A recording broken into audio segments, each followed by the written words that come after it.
स्वागत है Pathfinders bye an academy पर। So friends, today is a very very proudful moment for all the Indians because finally India जो है it has become the fourth largest world economy. India ने एक historic milestone achieve किया है and now we are a $4 trillion economy. Already expected था that 2025 में ये particular landmark हम लोग अचीव करेंगे, बट जिस तरीके से we have arrived at this particular point of time समय से पहले, बिकॉज जनरली लोग का कहना था अक्टूबर नवंबर में इंडिया इस पर्टिकुलर मुकाम को पहुंचेगी, बट इंडिया ने इस पर्टिकुलर टारगेट को अपने समय से पहले ही अचीव कर लिया है। सो friends, this is a very very excellent news और इस पर्टिकुलर इंफॉर्मेशन को दिया है नीति आयोग के chief executive officer BVR Subrahmanyam ji ने, जिन्होंने कहा है कि भारत ने जापान को टाटा बाय बाय करते भारत अब दुनिया की फोर्थ लार्जेस्ट इकोनॉमी बन चुका है and we have achieved a $4 trillion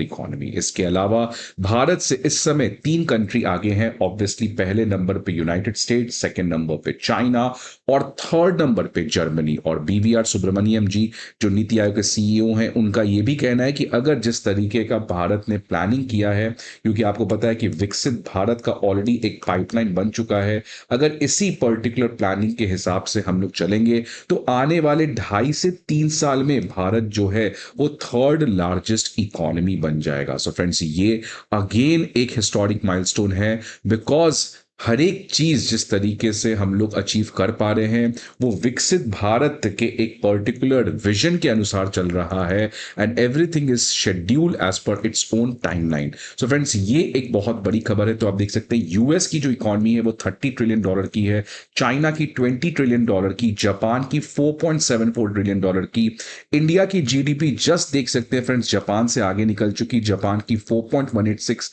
और इंडिया की अब 4.187। तो जर्मनी और इंडिया के बीच में काफी ज्यादा कोई बड़ा गैप नहीं है, क्योंकि फ्रेंड्स अगर आप देखेंगे इंडिया का जो इकोनॉमी है वो लगभग 6.5% से ग्रो कर रहा है और जर्मनी की इकोनॉमी लगभग 1 से लेकर 2% में ग्रो कर रही है, विच मींस इंडिया जो है वो इस पर्टिकुलर गैप को जल्दी से ओवरकम कर पाएगा। सो फ्रेंड्स, इंडिया जो है वो आने वाले समय में for sure it is also going to become the third largest economy. Friends, मैं कॉन्टेक्स्ट बता दूं, प्राइम मिनिस्टर मोदी ने लास्ट ईयर ही कहा था कि हम अपने तीसरे टेन्योर में इंडिया को तीसरे लार्जेस्ट इकोनॉमी बना देंगे। अब चौथा लार्जेस्ट इकोनॉमी तो 2025 में हम बन चुके हैं। प्रोबेबली बाय मैक्सिमम 2027 या 2028 तक इंडिया जो है वो वर्ल्ड की तीसरी सबसे बड़ी इकोनॉमी भी बन सकती है। अब फ्रेंड्स, इसको थोड़ा सा आप हिस्टोरिकल पर्सपेक्टिव से देखेंगे तो आपको समझ में आ जाएगा कि ये क्यों एक बहुत ही हिस्टोरिक लीप है। आप देख सकते हैं देश की आजादी हुई थी 1947 में। 1947 से लेके 2007 तक लगभग 60 साल लगे थे हमें $1.2 ट्रिलियन की इकोनॉमी बनने के लिए।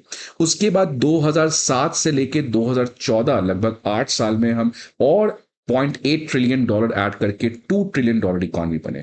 मतलब 1947 से अगर मैं 2014 का जर्नी देखूं तो इस पूरे समय इंडिया मात्र $2 ट्रिलियन की ही इकोनॉमी बन पाया, लेकिन 2014 से लेके आज 2025 में हम हैं, मतलब मात्र 11 साल में हमने $2 ट्रिलियन अपने इकोनॉमी में और ऐड कर दिया है। तो फ्रेंड्स, यही मैं आपको बताना चाह रहा हूं कि ये एक एक्सपोनेंशियल लीप है जो इस समय भारत देख रहा है, जहां पे दुनिया की तमाम कंट्रीज आज स्टैग्नेटेड पोजीशन पे है।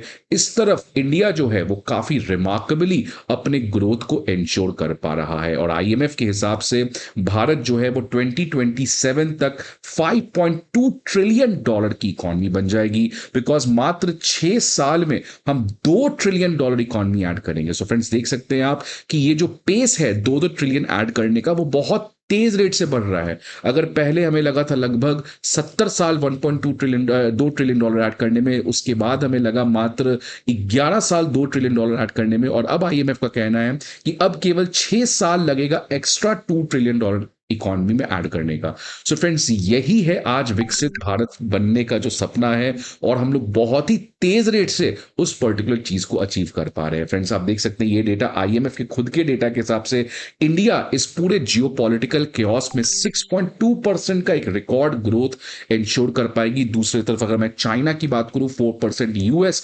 1.8%, जापान 0.6% और UK 1.1%। So friends, this proves that India is the world's largest largest fastest growing major economy. लेकिन फ्रेंड्स, क्या एवरीथिंग इज रोजी और everything is good? No, everything is not good, because although हम Japan को achieve कर पाए हैं, लेकिन एक चीज बहुत चिंता की विषय है कि जापान की इकोनॉमी बहुत, पॉपुलेशन उसकी बहुत छोटी है।